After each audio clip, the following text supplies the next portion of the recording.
Hello good morning students. आज हम chapter first करेंगे, दोबारा से रिपीट कर रहे हैं। ठीक है, जो न्यू स्टूडेंट हमारे पास ऐड हुए हैं, ठीक है, वो अपना काम है वो फेयर नोटबुक में करेंगे। ठीक है, और जिसने कर रखा है वो एक्सरसाइज को रफ नोटबुक के अंदर रिवाइज करेगा। ठीक है, जिसका भी पेंडिंग वर्क है एक बार रिपीट करवा रहे हैं। तो हमारा फर्स्ट टॉपिक था नंबर सिस्टम। नंबर सिस्टम के में सबसे पहले नंबर के बारे में ही पढ़ते हैं हम। नंबर क्या होता है एक बार मैं आपको रिमाइंड करवा देता हूँ। ये सारी चीजें बताई हुई हैं, छोटी क्लासेज में पढ़ी हुई हैं। ए डिजिट और group of digits.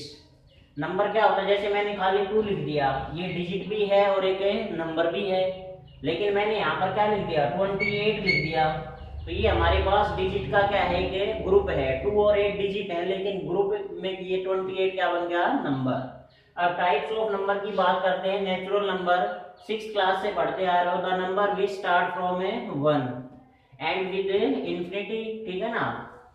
Natural number क्या होते हैं हमारे पास, जितने भी काउंटिंग नंबर है वो नेचुरल नंबर होते हैं। इसको n से डिनोट करते हैं, कैपिटल N से।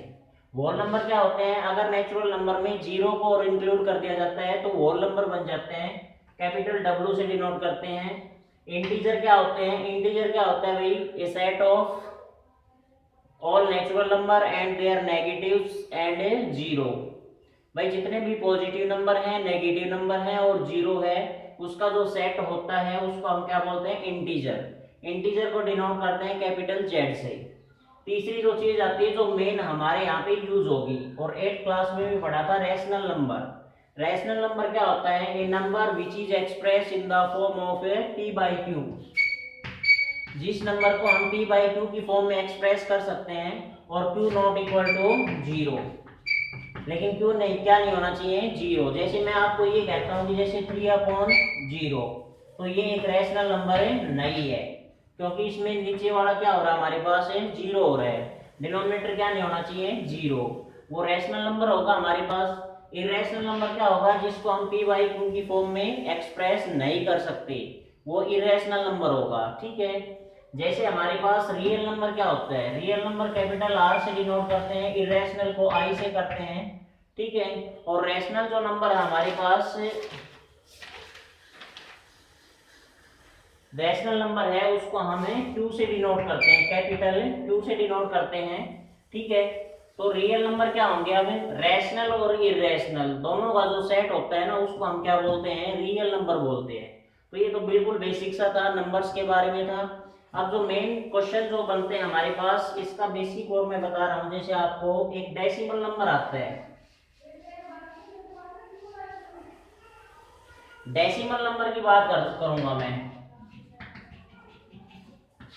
डेसिमल नंबर क्या होता है, बहुत सारे स्टूडेंट्स को नहीं पता होता है क्या होता है कि डेसिमल नंबर क्या होता है। जो फ्रैक्शन होता है ना, उसको रिप्रेजेंट करने का एक मेथड होता है। ठीक है ना, डेसिमल नंबर कोई स्पेशल नंबर नहीं होता, एक मेथड होता है फ्रैक्शन को रिप्रेजेंट करने का। तो हमारे पास यहाँ पे जैसे कोई भी फ्रैक्शन आ गया 5/2, इसको हम डेसिमल के अंदर क्या लिख सकते हैं भाई, 2.5। तो ये एक मेथड है इसको रिप्रेजेंट करने का, फ्रैक्शन को अनदर मेथड है रिप्रेजेंट करने का। अब जैसे मैं अब यहाँ पे बात करूंगा टर्मिनेटिंग डेसिमल और नॉन टर्मिनेटिंग डेसिमल की। ठीक है,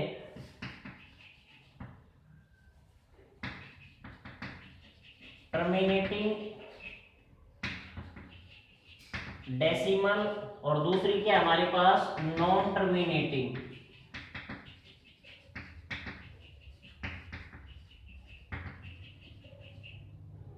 टर्मिनेटिंग और नॉन टर्मिनेटिंग की बात करेंगे। टर्मिनेटिंग तो क्या होगा कि कुछ स्टेप के बाद में जिसका रिमाइंडर क्या आता है, 0। जैसे मैंने एग्जांपल लिख दिया 5/2।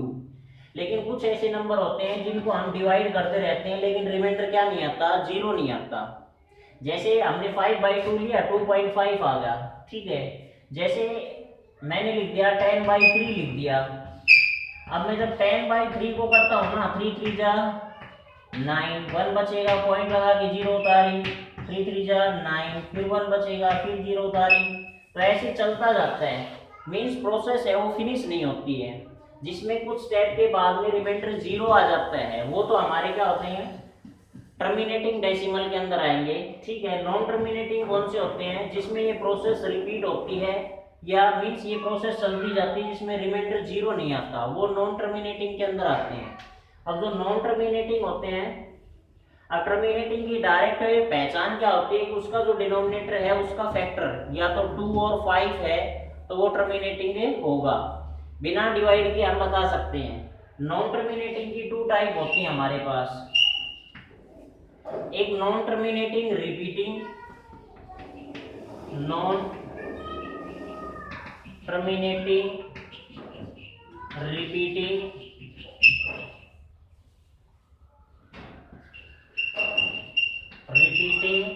और एक क्या होता है भाई नॉन टर्मिनेटिंग नॉन रिपीटिंग।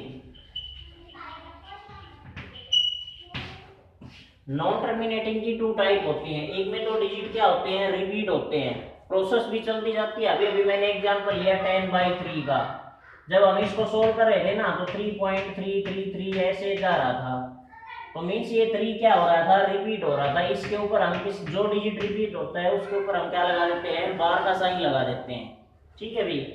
अब जैसे हमारे पास ये क्या होगा नॉन टर्मिनेटिंग रिपीटिंग।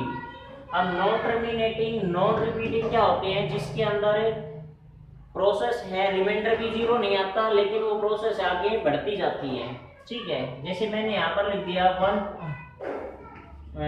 21.01 फिर 001 या 0001, ठीक है ना, ऐसे बढ़ते जाते हैं ना। तो ये नॉन टर्मिनेटिंग नॉन रिपीटिंग के अंदर आता है। और ये अब मैं बात करूंगा टर्मिनेटिंग और नॉन टर्मिनेटिंग रिपीटिंग, ये दोनों मिला के क्या होते हैं हमारे पास रेशनल होते हैं। क्या होते हैं रेशनल नंबर होते हैं, याद रखना। नॉन टर्मिनेटिंग नॉन रिपीटिंग है वो इरेशनल होते हैं, टर्मिनेटिंग नॉन टर्मिनेटिंग रिपीटिंग ये जो होते हैं ये हमारे पास रेशनल नंबर होते हैं। बहुत सारे स्टूडेंट को कंफ्यूजन बना रहता है कि इस चीज का, तो याद रखना है टर्मिनेटिंग और नॉन टर्मिनेटिंग। अब जैसे हमारे पास कुछ नंबर हैं, जैसे मैंने लिख दिया 10.375 और इसके ऊपर क्या लगा दिया मैंने बार। अब बुक के अंदर ये पूछ रहा है तो ये जो जैसे हमारे पास किसका एग्जांपल हुआ भाई नॉन टर्मिनेटिंग रिपीटिंग का, ये बार का साइन है मतलब ये डिजिट इसके बाद में फिर 375 फिर 375 ऐसे चलेगा। तो इसके अंदर पीरियड क्या होता है और लेंथ ऑफ पीरियड क्या होती है, लेंथ ऑफ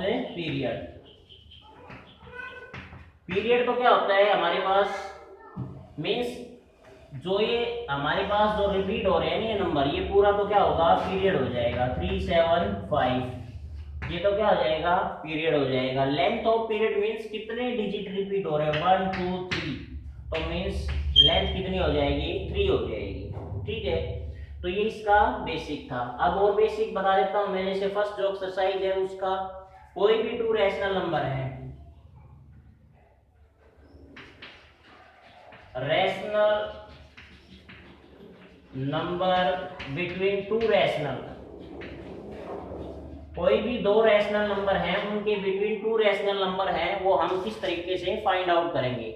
अब 8 क्लास के अंदर भी आपने पढ़ा हुआ है, सबसे पहला जो मेथड है वो हमारे पास कौन सा मेथड है मिड वैल्यू मेथड है। कौन सा मेथड है भाई मिड वैल्यू मेथड है, मिड वैल्यू मेथड जिसका फॉर्मूला है a plus B by 2, a plus B by 2। जैसे कोई भी 2 रैशनल नंबर दे दिए 3 and 4, अब ये कहेगा कि इनके बिटवीन रैशनल नंबर बताओ कौन सा है, इनके बिटवीन रैशनल नंबर बताना है। जैसे ये तो क्या होगा a, ये क्या होगा b, दोनों का सम कर दो और 2 से डिवाइड, तो 7/2 हो जाएगा, ठीक है। ये हमारे पास मिड वैल्यू मेथड है, कोई भी 2 रैशनल नंबर है उसके between rational number find out करना है तो दोनों का सम करके 2 से क्या कर दो डिवाइड। दूसरा जो मेथड है हमारे पास सेकंड मेथड है डिनोमिनेटर मेथड। सेकंड मेथड क्या है डिनोमिनेटर मेथड है, डिनोमिनेटर मेथड। अब ये मेथड किस तरीके से यूज होता है, जैसे हमारे पास क्वेश्चन आ गया find 8 rational number between 2 and 3। Denominator method क्या होता है मींस इसके अपॉन में दोनों का डिनोमिनेटर क्या है भाई सेम है यहाँ पे, ठीक है। 2 के अपॉन में भी 1 है। हमें 8 रैशनल नंबर फाइंड आउट करने हैं ना, तो 8 में 1 प्लस कर दो, 8 प्लस 1 कितना हो गया 9। इन दोनों का डिनोमिनेटर 9 बनाना है भाई। 9 कैसे बनेगा, जब यहाँ पे 9 से मल्टीप्लाई होगी, यहाँ पे की है तो ऊपर भी करेंगे, 18/9, यहाँ पे 9 से कर दो भाई, कितना हो गया 27/9। अब देखो दोनों का डिनोमिनेटर क्या होगा, इक्वल 18 से अगला क्या होगा 19/9, 20/9, ऐसे चलता जाएगा 26/9। ये सारे रैशनल नंबर बिटवीन हो जाएंगे 2 एंड 3 के बिटवीन हो जाएंगे। नेक्स्ट जो मेथड है हमारे पास वो है न्यूमरेटर मेथड।